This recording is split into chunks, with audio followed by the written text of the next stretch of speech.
Bismillahir Rahmanir Rahim, with God's name, the merciful benefactor, the merciful redeemer.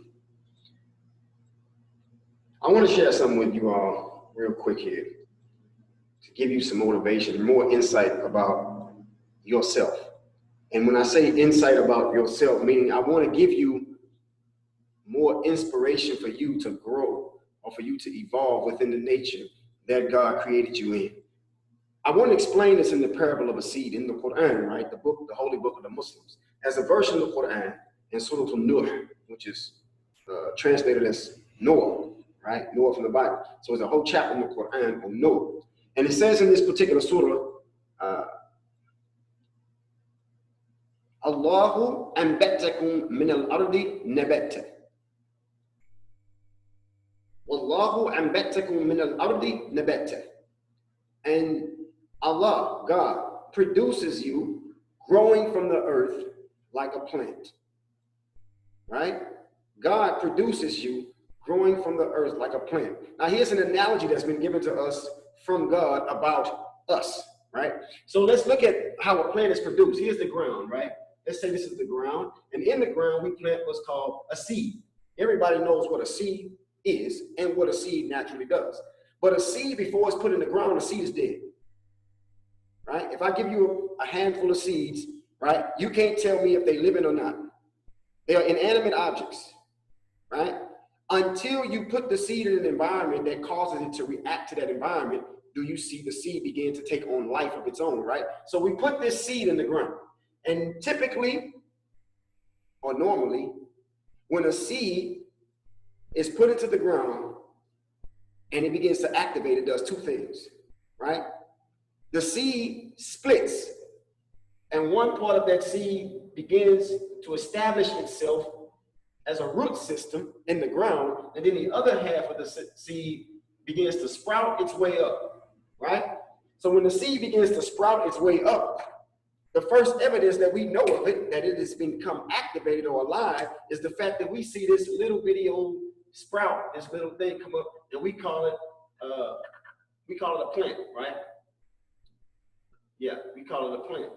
So we start to see something like this, to this effect, right?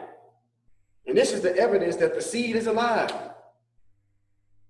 I planted the seed. It's alive, it's growing. It is growing. Keep that word in mind, it's growing. Wallahu anbatakum min al-ardi nabata. Surely God produces you growing from the earth like a plant. So here's the plant growing from the earth, and over time, the plant, if it's given what is necessary for its development, right? Sun and water. Sun and water. So as long as it's getting these two nutrients that's necessary or conducive for its growth, right? We're going to see evolution take place. And the evolution of this seed, that was once a seed, which becomes now a plant, right, becomes what we eventually will call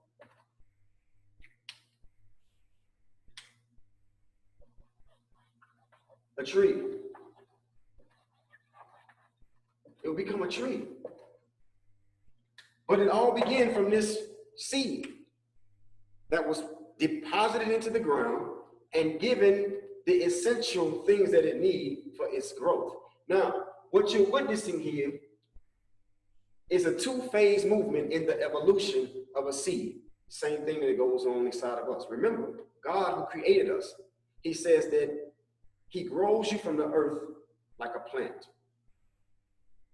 Wallahu anbatakum min al-ardi nabata. So over time, you witnessed this seed grow from a plant into a tree. But it's not finished yet. It has not carried out the responsibility for its life plan yet. And when it does, you'll start to see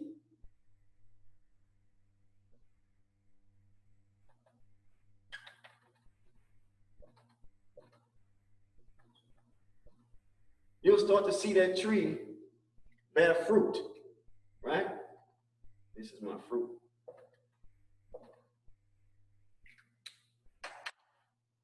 Brothers and sisters, what you are witnessing here is the blueprint for your own development and revolution.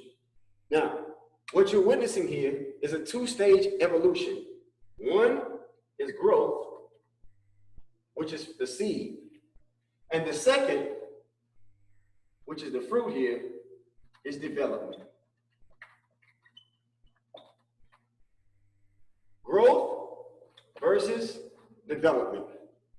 Now, Imam Warathuddin Muhammad, rahimullahi alayh, the late indigenous American, Muslim American scholar, he said once that everything that grows does not necessarily develop. Everything that grows does not necessarily develop. Now, let's look at the human being. The human being grows. We know it grows from a seed that's unseen to the eye, right? A sperm and an ovum, right? It grows from a seed that we can't even see with the eye. And it incubates in the womb for a period of 9 months or less, right? And as it grows or goes through these stages of growth in the womb, it begins to evolve and it expands beyond the capacity of that womb, just like this seed that began to sprout and split. So when that child is born, we witness the growth and the development of the child as it grows, as it begins to evolve upon the nature that God gave it. Now, this growth of a human being, meaning the male or the female, grows, and you see it grow in its physical stature, right? It begins to mature, and its body parts begin to evolve. And then it becomes what we say of legal age. At some point in age, we have stages of this particular development. And your stages of development has to continue to evolve and increase based on your exposure or your experience in the new environment that you're in, which is called the world, right? And society, earth, right? Growth comes as a result of a natural, these are both, in the parts of speech, these are both verbs. Growth and development are both verbs.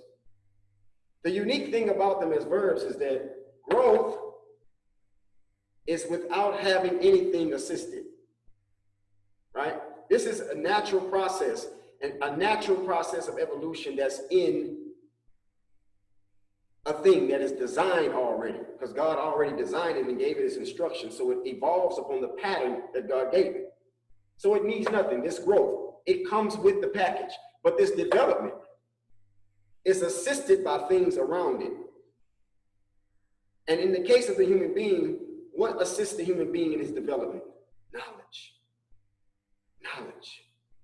So we're assisted in our development with knowledge. Just as this tree is growing, its proof of development is the fact that it rears fruit. Now, there are some trees that grow and they don't necessarily develop in some cases. And we'll call it a dead tree, right? For some reason or another, right? The tree doesn't necessarily bear fruit. Well, let's look at the fruit of the human being that grows but fails to develop. I mean, yeah, I'm looking at a full-grown man. I'm looking at a full-grown man with muscles and wide shoulders and a beard and a deep voice and an Adam's apple. I'm looking at this, but I don't see intelligence coming from him. I see a lack of his development. I see a stunting of his development. Yeah, he's grown, but the development isn't there. Brothers and sisters, I just want to remind you that as unique of a creation that God has made us, it is our responsibility to not only grow, but to develop, to not only consume food and get bigger, right? go after life, pursue life, and acquire all the material stuff that you can. The human being is designed of three things, three components to the human being. Human being. Human being. Color, mind, spirit. Right? Or physical, mental, spiritual. This is supreme mathematics. This is the supreme mathematics. So you see in this one word, there's actually three words that communicates the instruction for your growth and your development. You evolve physically, mentally, and spiritually. And we hear the term a lot, people refer to themselves as human beings being spiritual beings. That is correct, we are spiritual beings. But upon the spiritual being that we are, we have to develop our intellect. Man translates into mind. Man means mind. Meaning that if you are a human being and you are existing and operating in this world without improving upon the development of your mind, then you have neglected the best of yourself. You have neglected the fruit of what Almighty God, the creator of life and death, has designed you to be. So I hope that this was helpful and motivational enough to give us more insight into how we can improve upon ourselves. We know that the more we acquire knowledge and we go after knowledge, the more proficient and efficient that we become in our own self-development. Now, I know sometimes we criticize people because they're not growing or developing on the path in which we would like them to. But let me say this, all of us have what's in us called potential. The potential is there. Because there was a time when the potential in me was unknown. And there were people who tried to make me believe that I didn't have the potential to become anything more than a male figure that was growing. But I was blessed by God, of course, to prove to myself that my ability to develop was inevitable. So it's without any proof that I need to know that all of us are capable of the same ability to develop. And it is always, my hope and aspiration for all of us as human beings to begin to unlock and discover what God has put into us so that we can be more productive for our own lives and therefore for the lives of our community. So with that, we say peace be upon you. Until next time.